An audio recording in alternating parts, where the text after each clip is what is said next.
Hello students, welcome back to the another part of chapter 7, Kalpana Chawla, the first Indian woman in space. So students, let's take a quick revision of the chapter. So in the previous video we had discussed about Kalpana Chawla. But before it, let's read these things once more time. So ऐसे study को हम क्या बोलते हैं जिसमें कि rocks के बारे में, पत्थर के बारे में पढ़ाया जाता है, उसको हम लोग पेट्रोलॉजी बोलते हैं। होप आप लोगों ने अपने टेक्स्ट बुक में ये लिख लिया होगा। Second, study of fossil palaeontology. Third, study of ruins archaeology. Fourth, study of earthquake seismology. And fifth, study of star and planets astronomy. Okay students, अब हम लेट्स गो और हम एक बार कल्पना चावला के बारे में पढ़ लेते हैं। सो कल्पना चावला कौन थी? Kalpana Chawla was the first Indian born women in space. तो कल्पना चावला इंडिया में जन्मी पहली वुमेन थी जो कि स्पेस में गई थी। ठीक है, उनका जो जन्म है वो कब हुआ था, उनका बॉर्न कब हुआ था?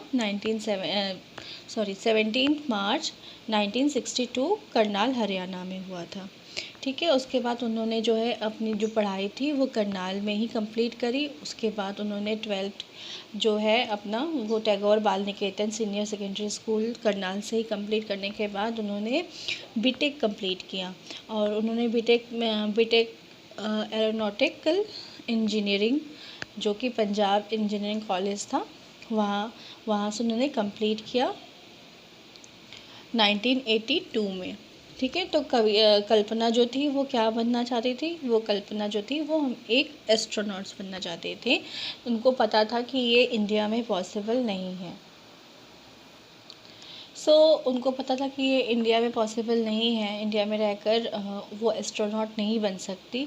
तो वो ऐसी जगह पे जाना चाहती थी जहाँ पे कि वो एस्ट्रोनॉट बनने के लिए जो भी एजुकेशन पॉसिबल हो वो रिसीव कर सके, ऐसी जगह पे वो जाना चाहती थी। क्योंकि उन्हें पता था कि एस्ट्रोनॉट बनने के लिए उन्हें क्या ज्वाइन करना पड़ेगा, उन्हें नासा ज्वाइन करना पड़ेगा।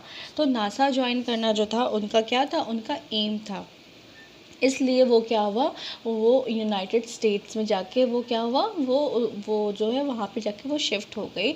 और उन्होंने क्या किया, 1983 में जो है उन्होंने जीन पियर हैरिसन नामक एक व्यक्ति थे जो कि फ्लाइंग इंस्ट्रक्टर थे और ऑथर भी थे, उनसे उन्होंने शादी कर ली। अच्छा, शादी करने के बाद जो है अभी जो उनका जो सपना था एस्ट्रोनॉट बनने का वो बहुत ही लंबा था। ठीक है, बहुत आसान नहीं था, बहुत लंबा था उनके लिए, उनको बहुत स्ट्रगल करना पड़ा। तो और इसके लिए जो है उनको 13 और साल लग गए, 13 और साल लग गए उनको ये रियलाइज़ करने के लिए कि मतलब एस्ट्रोनॉट बनना है तो उनको इसके लिए क्या क्या करना पड़ेगा और किस तरह से करना पड़ेगा। तो इसके लिए फिर वो ऑलरेडी वो बीटेक कंप्लीट कर चुकी थी, बैचलर थी वो बैचलरेट। उसके बाद उन्होंने यूएसए में रह के ही उन्होंने क्या किया, एरोस्पेस इंजीनियरिंग से जो है ना उन्होंने मास्टर्स किया। और उन्होंने 2 बार मास्टर्स किया। पहली बार उन्होंने 1984 में मास्टर्स किया और सेकेंड बार उन्होंने कब मास्टर्स किया, 1986 में। उनका क्या सब्जेक्ट था मास्टर्स करने का, एरोस्पेस इंजीनियरिंग। ठीक है, उन्होंने टेक्सास से ये कंप्लीट किया। उसके बाद उनको ये भी मतलब नहीं लगा कि इसके बाद भी वो सेटिस्फाइड नहीं हुए और उन्होंने फिर से उन्होंने क्या किया, उन्होंने डॉक्टरेट के लिए अप्लाई किया। डॉक्टरेट जो है सबसे हाई लेवल होता है, इसके बाद कोई भी पढ़ाई नहीं होती है। उन्होंने डॉक्टरेट करी। डॉक्टरेट भी उन्होंने सेम सब्जेक्ट से ही करी और ये भी उन्होंने यूएसए के कोलोराडो एट बोल्डर नामक एक यूनिवर्सिटी था, वहाँ से उन्होंने ये जो है डॉक्टरेट कंप्लीट की। उसके बाद जो है जस्ट इतनी एजुकेटेड होने के जैसे ही वो इतनी एजुकेटेड हो गई, 1988 को जो है कल्पना को जो है वाइस प्रेसिडेंट जो है उस पोस्ट के लिए ऑफर्स आने शुरू हो गए।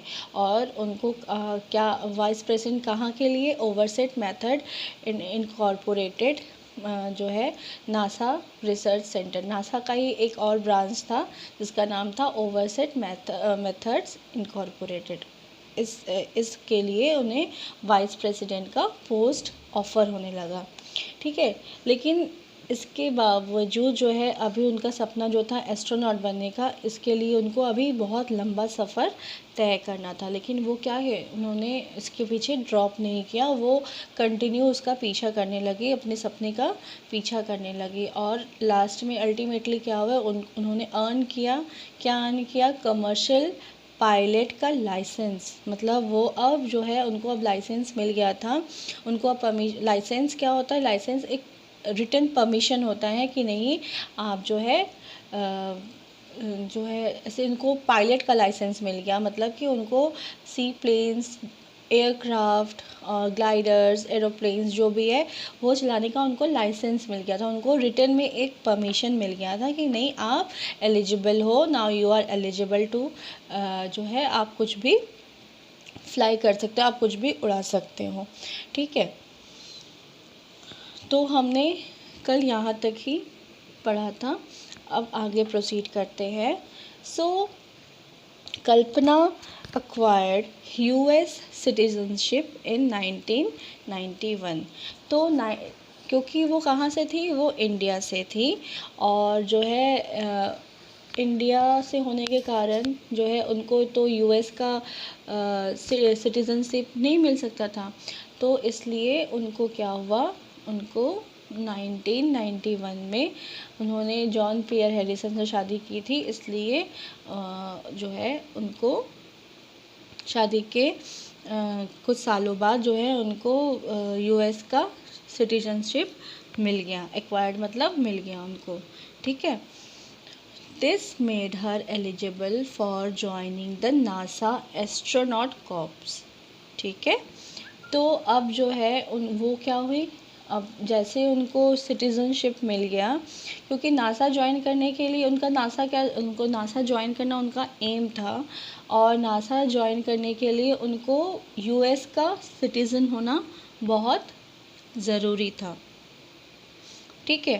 तो जो है उन्होंने जैसे ही उनको सिटीज़नशिप मिल गया, सिटीज़नशिप मतलब होता है कि आप उसी देश के नागरिक हो, इसकी उनको जो है परमिशन मिल गई।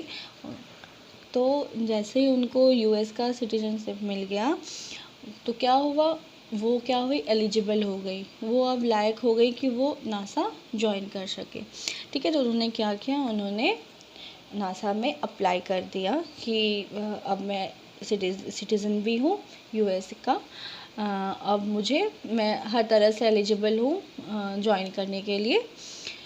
तो जैसे उन्होंने अप्लाई किया, और finally in March 1995 she became part of the NASA astronaut Corp, ठीक है। तो जैसे उन्होंने अप्लाई किया और 1995 में जो है उनको परमिशन मिल गया, और जो है वो क्या हुई, वो नासा एस्ट्रोनॉट कॉर्प की क्या हुई, वो मेंबर बन गई, ठीक है। कॉर्प मतलब होता है दल, ठीक है।